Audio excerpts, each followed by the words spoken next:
दोपहर के 2 बज रहे थे। धूप बहुत तेज थी। लू चल रही थी। प्रेम अपने पिता के खटारे स्कूटर से कॉलेज से लौट रहा था। तभी बगल से एक कार गुजरी जिसमें तनिषा पटेल बैठी हुई थी। तनिषा उसके कॉलेज की सबसे खूबसूरत लड़की थी और उस शहर के सबसे बड़े बिजनेसमैन की बेटी थी। कॉलेज का हर लड़का उसका दीवाना था। उसमें से प्रेम भी एक था। 10वीं से ही प्रेम की क्रश तनिषा थी। प्रेम था तो मिडिल क्लास का लड़का, लेकिन सपने बड़े बड़े देखता था। प्रेम के मन में हर बार एक ही बात चलता, तनिषा पटेल को अपना गर्लफ्रेंड बनाना है। प्रेम दिलो जान से तनिषा को प्यार करता था, पर प्रेम कभी उससे मिला नहीं था। दिन भर सोशल मीडिया में उसके फोटोज़ को देखते रहता। उसने तनिषा के लगभग सभी फ़ोटो को लाइक किया हुआ था और हर फोटो के नीचे कमेंट करता था। प्रेम दिलो जान से उससे प्यार करता था और उसे अपनी गर्लफ्रेंड बनाना चाहता था। उस दिन प्रेम उसके पिता के खटारे स्कूटर को लेकर घर आ गया और अपनी माँ को कहने लगा, माँ आप पापा को कहकर मुझे एक नई बाइक दिलाइए, वरना मैं आज से कॉलेज नहीं जाऊँगा और खाना भी नहीं खाऊँगा। यह बोलकर उसने अपने आप को अपने कमरे में बंद कर लिया। प्रेम अपनी माँ का लाडला था। प्रेम को जो भी चाहिए होता है वह उसे अपनी माँ को बोलकर पूरा करवा लेता था। उसने इस बार भी वही आइडिया लगाया। वह जानता था कि उसकी माँ उसके पिता से बात करके उसे बाइक जरूर दिलवाएगी। कुछ देर बाद उसकी माँ उसके कमरे के दरवाजे के पास आई और उसे बुलाते हुए कहने लगी, प्रेम बेटा आजा खाना खा ले, तूने सुबह खाया हुआ है। देख दोपहर के 3 बज रहे हैं, तूने अभी तक नहीं खाया है। देख तू बाहर आजा, मैं कह रही हूँ ना तुम्हारे पिताजी तुझे बाइक जरूर दिलाएंगे। आजा खाना खा ले, वरना तू कमज़ोर हो जाएगा। तभी प्रेम ने कहा, पापा जब तक अपने मुंह से नहीं कह देते कि मैं तुम्हें बाइक दिलाऊंगा, तब तक मैं बाहर नहीं आऊँगा, चाहे मेरी जान क्यों न चली जाए। प्रेम अपनी जिद पर अड़ा रहा और बाहर नहीं आ रहा था। तभी उसकी माँ उसके पिता के पास गई और कहने लगी, आप प्रेम को बाइक दिला दीजिए, वरना वह खाना नहीं खा रहा है। अगर वह खाना नहीं खाएगा तो वह बीमार हो जाएगा। मैं अपने बच्चे को बीमार नहीं देख सकती। तभी प्रेम के पिताजी ने कहा, कुछ नहीं, यह सब उसका नाटक है। मेरे पास इतने पैसे कहाँ कि मैं उसे नई बाइक दिला सकूं। तुम तो जानती ही हो, बड़ी मुश्किल से हमारा घर चलता है। अब नई बाइक के पैसे कहाँ से लाएं?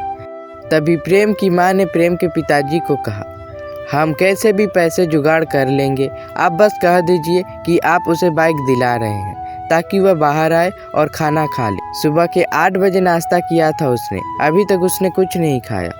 तभी प्रेम के पिताजी ने कहा, ठीक है तुम चलो, मैं आता हूँ।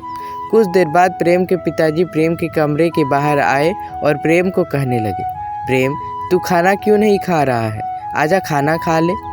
अगर आप मुझे नई बाइक दिलाओगे तो ही मैं खाना खाऊंगा, वरना नहीं खाऊंगा और न ही इस कमरे से निकलूंगा, प्रेम ने कहा। तभी उसके पिताजी बोले, ठीक है आजा, 1 सप्ताह के अंदर तुझे नई बाइक दिला दूंगा। प्रेम ने कहा, सच? यह बोलकर उसने झट से दरवाज़ा खोला।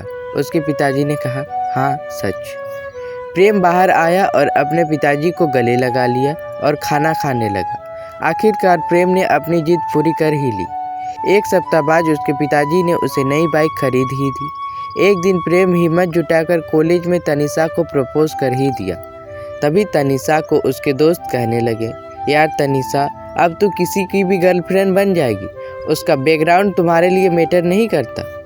यह मेरा मैटर है ना, तुम लोग इसमें ना पड़ो तो अच्छा होगा। तनिषा ने उसकी दोस्तों को कहा। तनिषा ने प्रेम को कहा, मैं तुम्हारी गर्लफ्रेंड बनूंगी, लेकिन एक शर्त पर। वो शर्त क्या है? प्रेम ने कहा। तनिषा ने कहा, आज सुबह सुबह तुम्हारी बहन पूजा ने मेरी बहुत इंसल्ट की थी। अगर तुम उसे पूरे कॉलेज के सामने थप्पड़ मारोगे तो मैं तुम्हारी गर्लफ्रेंड बन जाऊंगी। किसी ने सही कहा है, इंसान प्यार में अंधा हो जाता है, उसे सही और गलत की पहचान नहीं होती है। प्रेम के साथ भी ऐसा ही हुआ। तनिषा की बातों में आकर प्रेम ने अपनी बहन को पूरी कॉलेज के सामने थप्पड़ मार दिया। उसकी बहन ने जब पूछा, तुमने मुझे थप्पड़ क्यों मारा? तब प्रेम कुछ न कह सका और कहा, छोड़ना, बस ऐसे ही। घर में तू मुझे 2 थप्पड़ मार देना, तू जा, मुझे तनिषा से बात करनी है। ओ, तो तू उस चुड़ैल तनिषा के कहने पर तुमने मुझे थप्पड़ मारा? जब कुछ बात पता ना हो तो बीच में टांग नहीं अड़ाते हैं। मैं तुम्हें बताती हूँ आज सुबह क्या हुआ था। सुबह मैं और माँ जब मंदिर से लौट रहे थे, उस वक्त तनिषा ने माँ को टक्कर मार दी और उसी से लड़ाई कर रही थी। तनिषा ने तो मम्मी को बहुत गालियाँ भी दी है। छोटे होकर अपने से बड़ों का जो इज्जत नहीं करते, उसको तुम गर्लफ्रेंड बनाना चाहते हो। पता नहीं क्या क्या गालियाँ दी थी उसने। सोच, मम्मी को जब पता चलेगा कि तुम उस लड़की को अपना गर्लफ्रेंड बनाना चाहते हो तो उन्हें कैसा लगेगा, पूजा ने कहा। उस वक्त प्रेम अपनी फैमिली के सपोर्ट में आया और उसने तनिषा का पीछा करना छोड़ दिया और अपने करियर पर ध्यान देने लगा। अगर आपको मेरी यह कहानी अच्छी लगी तो वीडियो को लाइक करें, शेयर करें और मेरे चैनल को सब्सक्राइब करें ताकि मेरी आने वाली वीडियो सबसे पहले आप तक पहुंचे।